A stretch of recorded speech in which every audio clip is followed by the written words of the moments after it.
Jordan in Las Vegas, welcome to the Savage Nation. What's this, Jordan? You know what?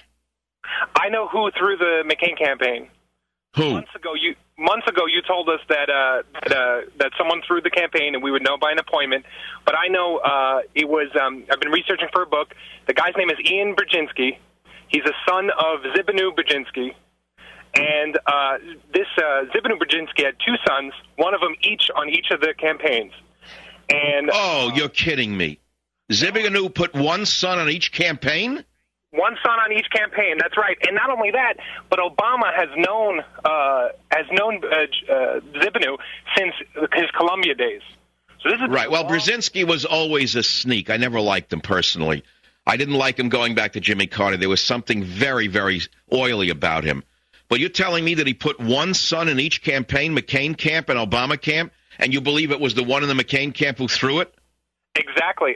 Mark Brzezinski is the other one on the McCain side. I think I'm rather on the Obama side, and I think he's even has an advisory post. And Jordan, are you writing a book? This is a heck of a book. You should really write this book. Yeah, I am. I'm in the process of it. It's called American Ayatollahs. You know, about the real power behind the American. One thing I'd suggest is don't go jogging in Marcy Park.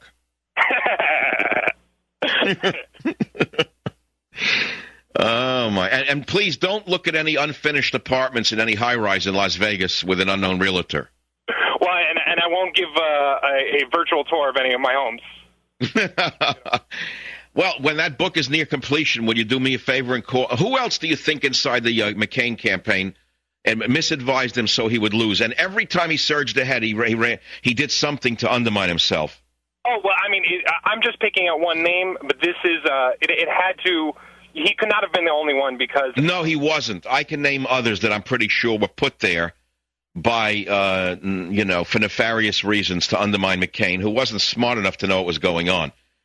He did it many times over and over again. The seminal moment came when he was moving ahead in the polls right toward the end, and the average American woman was saying, Obama is a Muslim. Do you remember that particular town hall meeting when the women were saying, but he's a Muslim, and McCain got up and said, well, no, he isn't. He's a nice man. He's a good man. Remember that one? He's an Arab.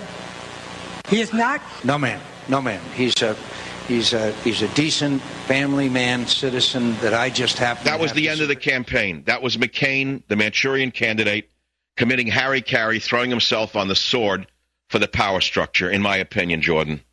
Yeah, absolutely. And not only that, he told us that we shouldn't be afraid of him. Why should we not be afraid of him? Yeah, in other words, he was gaining traction from the actual voting bloc itself, who was on to Obama.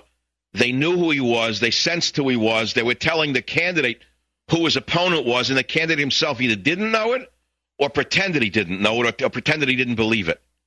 And that's, they used to say in the 70s, when the leaders won't lead the people must lead the leaders. We tried to lead the leaders, but unfortunately this one was tone deaf. Well, he wouldn't listen. You gave him trickle-up poverty, and he just stared at it, did nothing with it. Well, that's because he never saw it. I'm sure that either the man you mentioned or someone else threw it out and didn't let him go anywhere near it. Because remember that last debate? I went on the radio that morning, and I said, here's a line I'm going to write.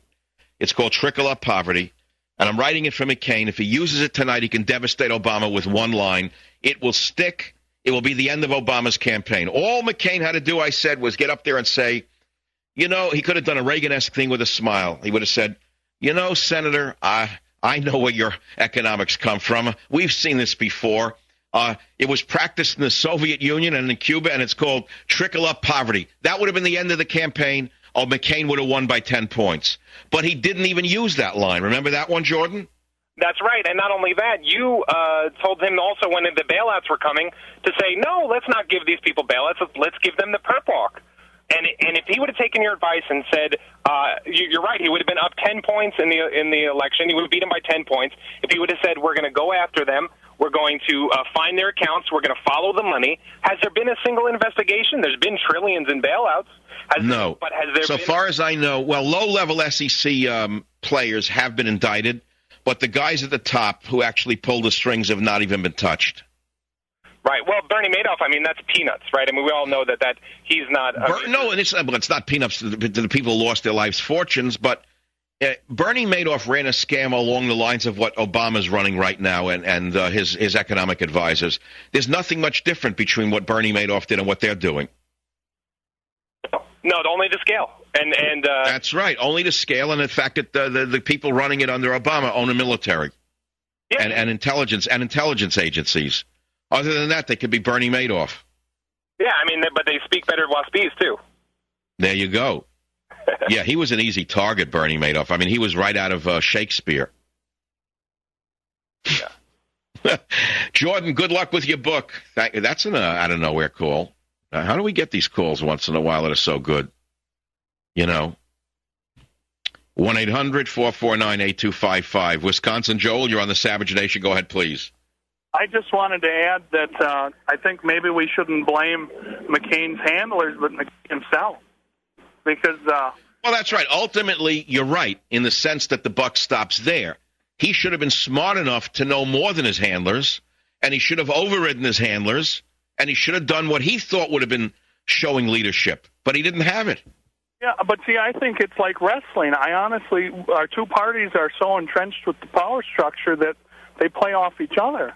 Because I think that's the answer unto itself, which is, in 94, I named it Republicrats or Democrats. It's a one-party system and a two-card Monte. There's only one peanut under the shell.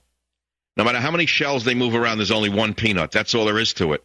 And everything else, all the books and all the talk, is just to divert our attention from the bigger problem. And make us think that we actually have choice and that there's dynamic tension between the parties. Exactly, and then we argue with ourselves and we control the population amongst ourselves by arguing. Well, the oligarchy, which are the bankers, and they're all meeting at Martha's Vineyard this summer. Probably as we speak, they've flown in on their G550s, acting like nice guys, playing Frisbee, talking about fly fishing and how much money they've given to various minority organizations. They are actually running the world, and that's why Obama is summering at Martha's Vineyard. He's got to go back to the people who put him in power to find out what they want next. Yeah. Look, I am speculating. I have no inside knowledge. This is one man's opinion. Think of me as a guy who's just put two and two together, and this is what I think. Can I ever prove it? No. Thanks for the call.